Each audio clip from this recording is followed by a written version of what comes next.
Is Florida State being aggressive enough? Are they moving quickly enough in the transfer portal, a place where they're going to have some success if 2025 is going to be better than 2024? I chat with Richie about that in our video presented by BetUS.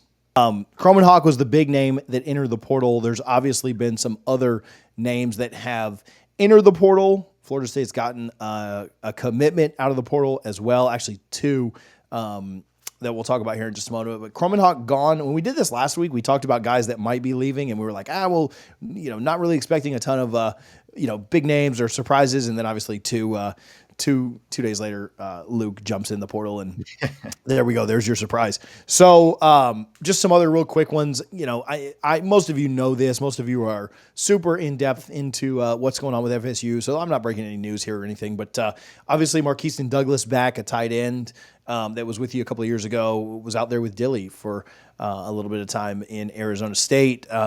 As long as you hold on to Landon Thomas and Amari Williams, I certainly think he'd be like your tight end 3, kind of a blocking option for you that can catch a little bit, but I don't know how much you're going to feature him. That feels like a pretty big depth piece at that position, but we'll see kind of how he's utilized or used. I don't think that one moves the needle for me very much. Omar Graham's an interesting one, Richie, that he did jump into the portal. That was a little bit of a surprise, and then removed his name and is coming back.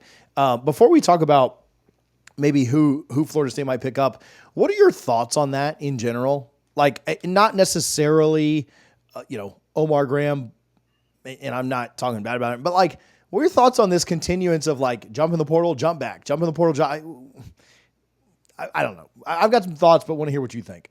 I hate it. We saw it with DJ Lundy last year, who hopped in the portal, actually committed to Colorado, and then decided to come back. But I think that's where we are in college football. And if you're a program who's not an Alabama, Ohio State, or Georgia type level, you kind of have to tolerate this a little bit, right? And I think a lot of kids, and not just speaking of these individuals at Florida State, but throughout the entire country, they use it kind of as a bargaining chip, because the NIL is I think the NIL and the portal combined is what's really brought down college football for a lot of diehard college football fans who, when I was growing up, TJ, not even that long ago, EJ Manuel came here as a 5-star quarterback, redshirted, sat 2 years behind Christian Ponder, and waited his turn until his redshirt junior year to start at quarterback. Those days are long gone for the most part. Everyone wants their opportunity right now, right here. They don't want to wait. And if someone's willing to pay you a little more money, they'll go take it, which again, I will never, judge a kid for going to take more money, because we don't know what situation they come from. But I just hate that that's the situation we're in. I like Omar Graham as a player.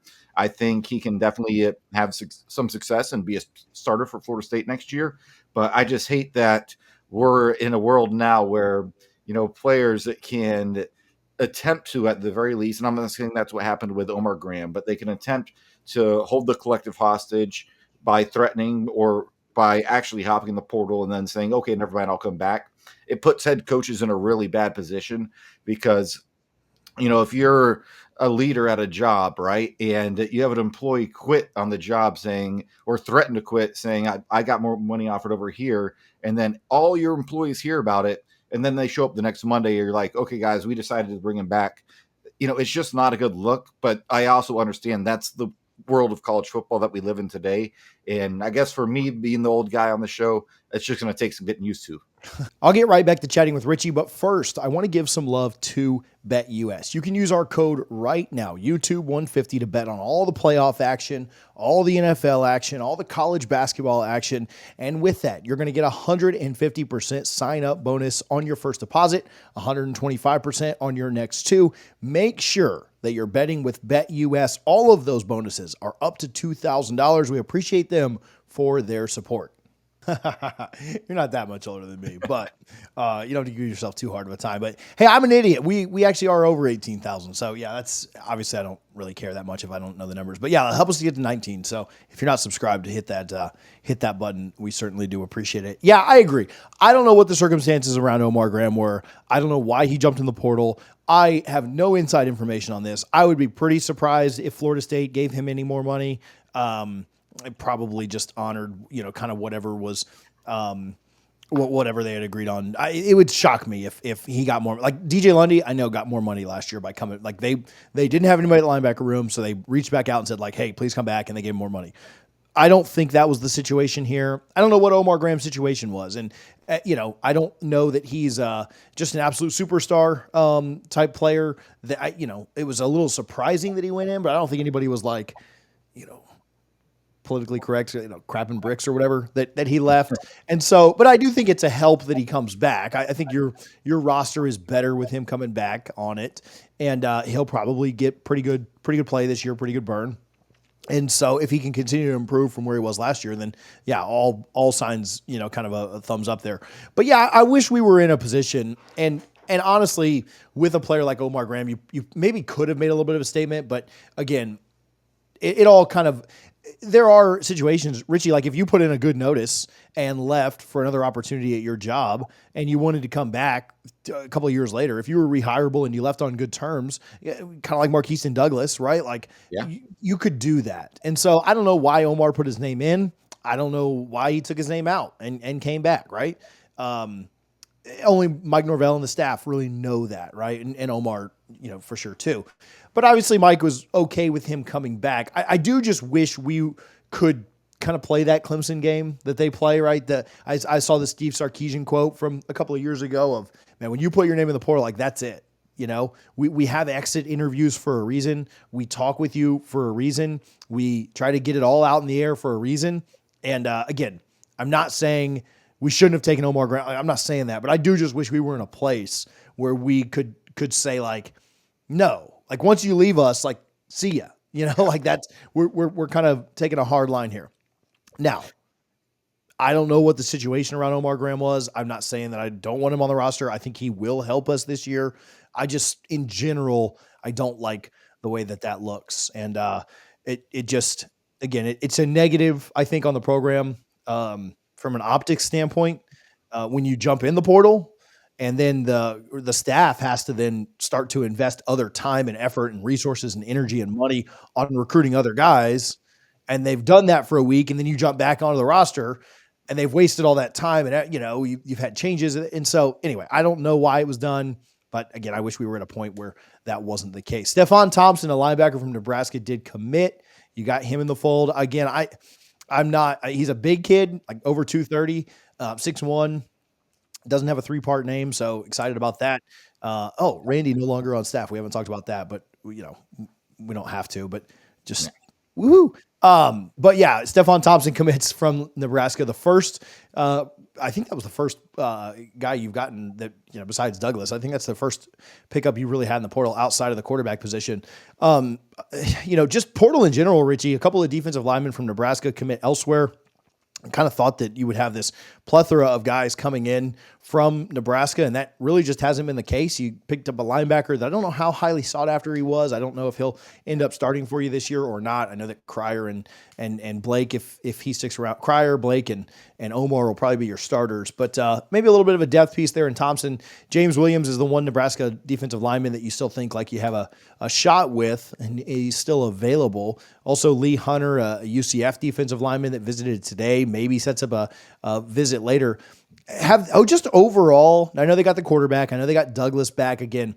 Douglas, Thompson, I don't know how big of difference makers or needle movers those guys are, but it's only been a week. But does it feel like Florida State's been a little less aggressive than you expected?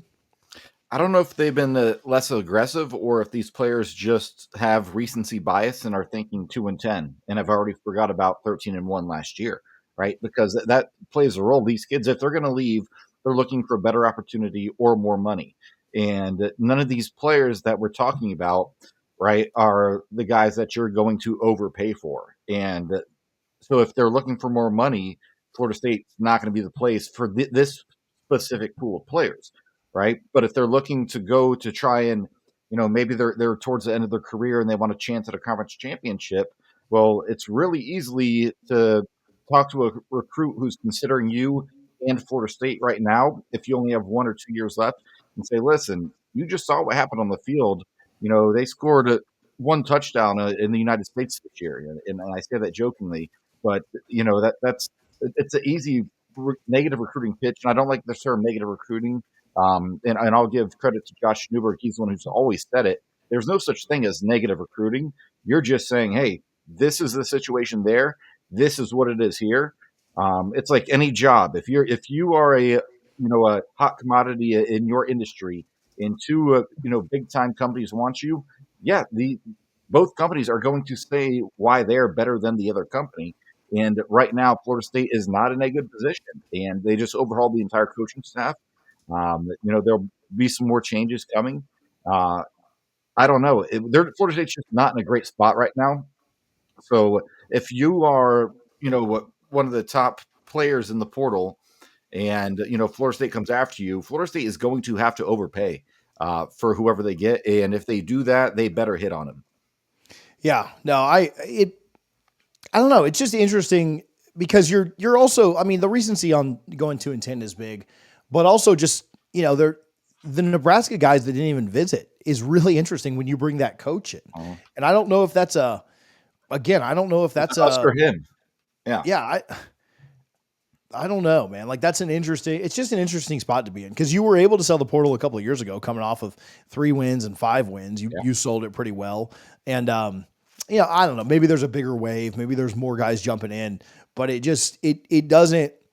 There's not a lot of confidence that they've done a ton. I mean, really, they've done nothing on the offensive line yet, and that's certainly the position group that you kind of look at and you're like, all right, guys, let's, like, what's the Judge Judy, slapping her wrist and hitting the table? Like, all right, guys, let's go, man. Like, and again, it is just week 1 of the portal. Nothing's been decided. Guys are on visits.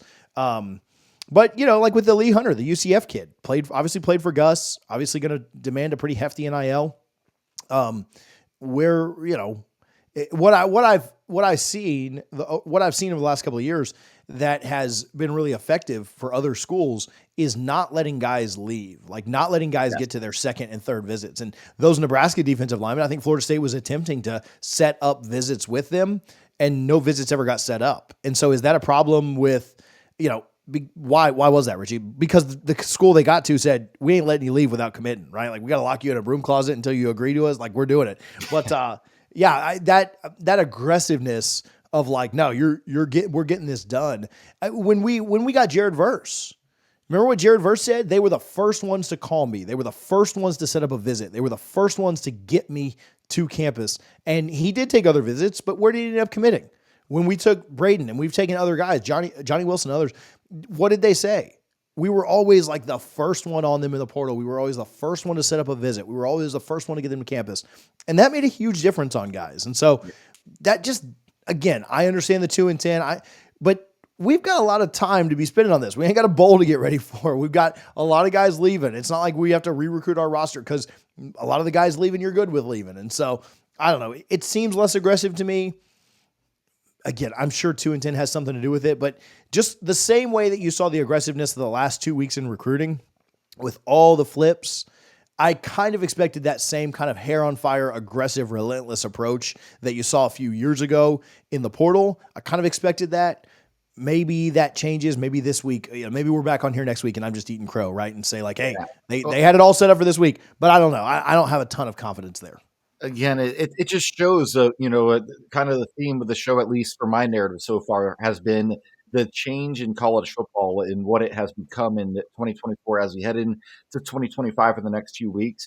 It's crazy because before the early signing period, when it was a February signing day, you always wanted to be the school that got the last official visit. Kids get 5 officials, and if you were the 5th one and they locked it in, you immediately felt really good because kids come off their official high. You're the most recent thing in their mind. But when it comes to these portal kids, they're not looking to have a long sought out recruitment because they've already done that once. And you do want to be the first one to get them on campus. And it's a little disappointing if there was true interest in some of these Nebraska transfers that you were not the first school that they chose to visit for whatever reason that may be. I know these coaches have only been here for about a week or so, but it's crazy when the strategy of recruiting high school kids versus portal kids, it could not be further more different than what it is. And, it's This is why I can't recruit in our dynasty in college football 25, TJ, because I just have no idea what to say to any of these people. Yeah, no, I agree, and we'll see what they end up doing. The portal is not closing after 1 week. I'm not trying to have a major meltdown over 1 week of the portal. I think the furious close on the recruiting trail maybe set up at least my expectations to be a little bit, hair on fire portal, setting up visits left and right for really good talent. And that just hasn't happened yet. Maybe it does. Maybe I'm just being a little impatient here. 2-10's got me on edge, right? So what are your thoughts? Do you think some things pop off for Florida State in the transfer portal this week? Do you expect more departures? Do you think that they land a couple of guys, or what is your mood around the transfer portal? Let's talk about that down in the comments. Again, we appreciate BetUS for their support.